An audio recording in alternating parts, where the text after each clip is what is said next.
That's right, Randy. So we started off today with the current 911 director walking the jurors on just how OPCD's process works when it comes to policies, changes, and that kind of stuff, and the systems that they use to track it. Well, the biggest thing from his testimony today is he said the fact that their program shows Tyrell Morris was the one person who deleted the original policy that requires a drug and alcohol test, and he said that the way the process works, it can't be a mistake. So just walking you through, guys, this trial, Morris is facing 4 charges: malfeasance in office, impersonating a peace officer, insurance fraud, and altering public documents. The current director testified that OPCD uses a system called Power DMS, which records every edit and archive of agency policies. He said that the log shows that on May 24th, 2023, just weeks after the crash, Morris deleted the accident policy from the system that requires all employees to take a drug and alcohol test after a crash.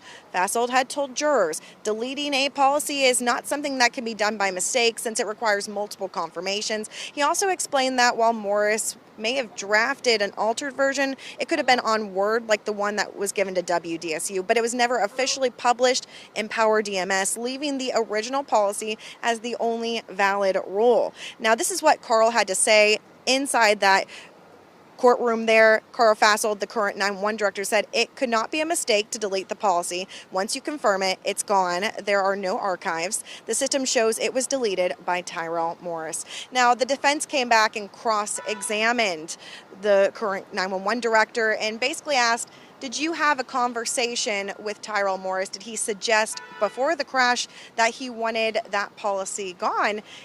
Fasold did agree and say that they had that conversation, but he said during the crash, that policy was still in place. It was never deleted.